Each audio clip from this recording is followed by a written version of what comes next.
Fala turma, beleza? Olha só que chegamos aqui nas funções inorgânicas, começando pelos ácidos. Quem que são esses caras? Vamos dar uma olhada bem rápida nas suas características. Ácidos, fórmula HX. Você sempre vai ter nas funções inorgânicas os ácidos, que tem o hidrogênio à esquerda, e do lado direito você vai ter aí algum ânion qualquer. Característica, pH menor do que 7, ou seja, você tem uma solução que é neutra, significa que o pH é 7. Se o pH for menor do que 7, você tem uma solução ácida. Então, ácidos pH menor do que 7. Quando você coloca um ácido em água, qual que é a característica? Eles sofrem ionização, ou seja, o H dele se separa do seu ânion, né? Então, seu cátion, que é o H, separa do seu ânion, que esse ânion pode variar. Você vai ter, então, H+, mais X-.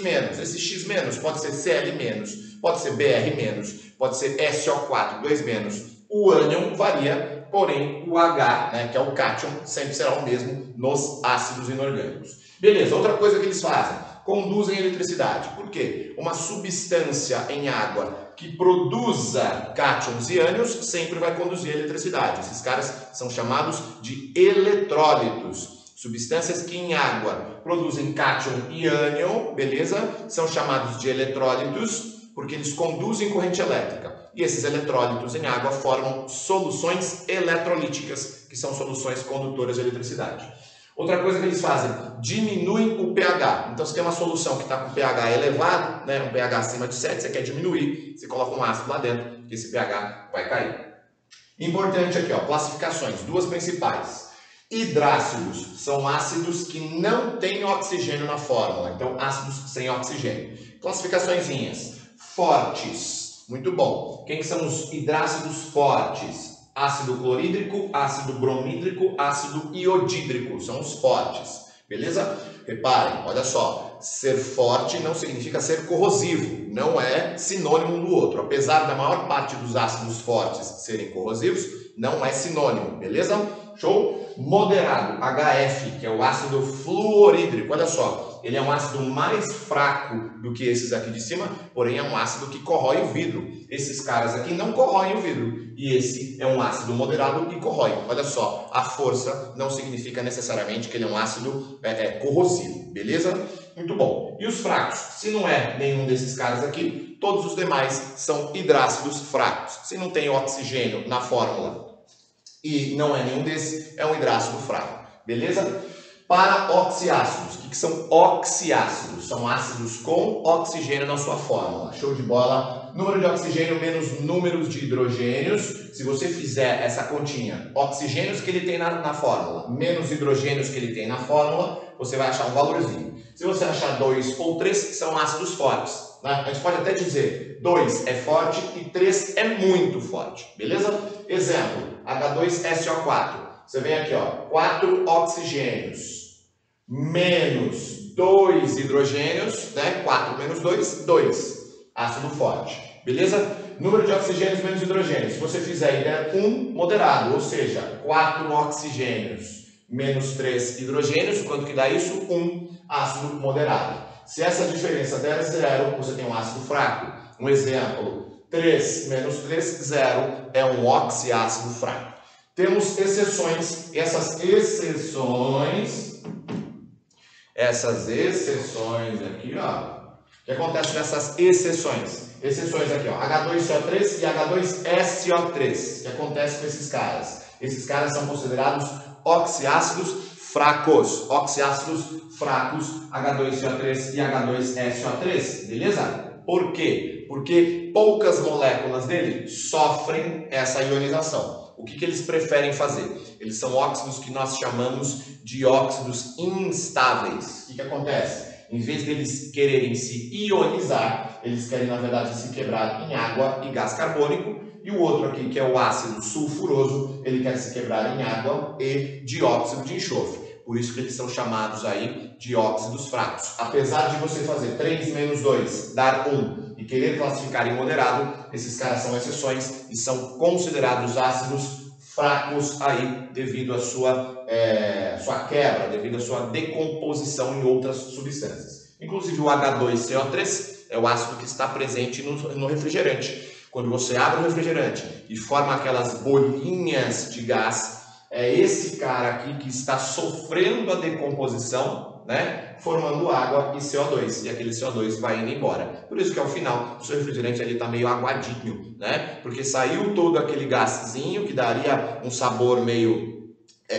acidificado, ele começa a sair aquele CO2, começa a restar muita água, aquele refrigerante começa a ficar meio aguado, beleza? É esse o motivo. Então esses dois caras aqui são exceções, que pela fórmula seriam classificados como moderado, mas devido a essa característica são classificados aí como ácidos fracos. Eles se quebram, né? Eles se decompõem ao invés de se ionizar.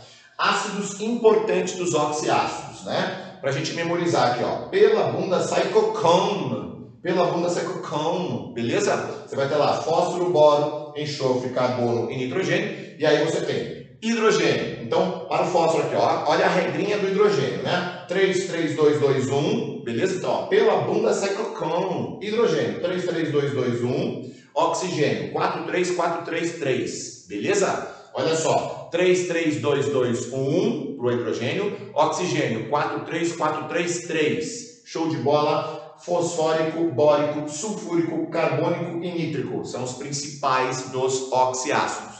Reparem aqui, ó. Ico, ico, ico, ico, ico. Final ico são os oxiácidos principais. Essa é a nomenclatura do oxiácido padrão. Caso esse cara, por exemplo, perca um oxigênio e forme H3PO3, essa terminação em vez de ico vai para oso. Então, ó, H3PO4, fosfórico. Se você tivesse H3PO3, fosforoso, beleza? Aqui, H3, vamos dar outro exemplo aqui, ó, muito básico aqui, ó, esses dois aqui são os mais comuns. H2SO4, SO4 é o padrão sulfúrico. Se você tivesse H2SO3, sulfuroso. Essa é a mudança aí na nomenclatura desses caras de acordo com a quantidade de oxigênios. E aí, pode ser que o cara peça a fórmula estrutural. Os dois ácidos dos oxiácidos mais comuns de pedirem a fórmula estrutural, que é aquela onde você mostra as ligações covalentes desses caras aqui, os mais comuns são o ácido sulfúrico e o ácido fosfórico. Como que você monta essa estrutura, né? Você pega, esse cara tem 2 hidrogênios, cada um dos hidrogênios se liga a um oxigênio e cada um desses oxigênios se liga ao átomo central, que é o enxofre. Então, olha aqui, ó, cada um dos hidrogênios se liga a um oxigênio e os oxigênios se ligam ao átomo central, que é o enxofre. Só que são 4 átomos de oxigênio. Cada um deles, então, faz uma ligaçãozinha ali. Aí você fala, poxa, mas ele vai fazer uma ligação só? O oxigênio precisa de 2. Pois é, aqui ele fez 2, aqui ele fez 2. E o enxofre precisa de 2 só também, porque ele está na família 6A. Quem está na família 6A, 2 ligações. Conforme ele fez essas 2, ele se estabilizou. Sobram 2 pares de elétrons, né? Porque ele tem 6. Fez 2 ligações, então significa que ele usou 2 elétronzinhos. Sobraram 4, né? Para quem 6 tem 6. Faz 2 ligações, significa que ele usou 2 dele. Sobraram 4. Sobraram 4. 2 aqui, 2 aqui. Ele empresta para esses átomos de oxigênio, naquela ligação lá que nós chamamos de coordenada ou dativa, que na verdade não existe. É só para a gente ter aí um método de explicar como que esses caras conseguem adquirir estabilidade, né? Então, o enxofre tem 6. 1, 2 já fez ligação. Sobraram 2 aqui, 2 aqui. Ele empresta para o oxigênio. Show de bola. O que acontece? Por que eu destaquei esses 2 hidrogênios? Coloquei ali o asterisco. Porque hidrogênio ligado a oxigênio são hidrogênios ionizáveis. Então, você tem H2SO4. Vai ionizar, né? H+, com X-. Só que são quantos hidrogênios? 2. Então, fica 2H+.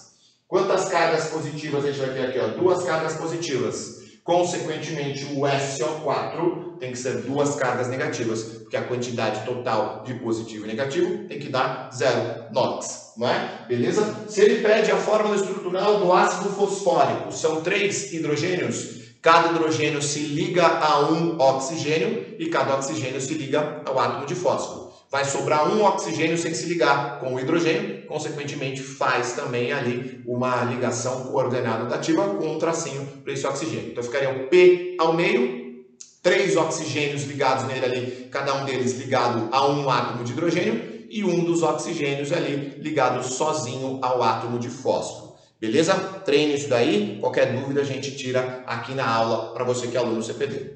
Um beijo e daqui a pouco eu vou colocar aí para vocês as bases.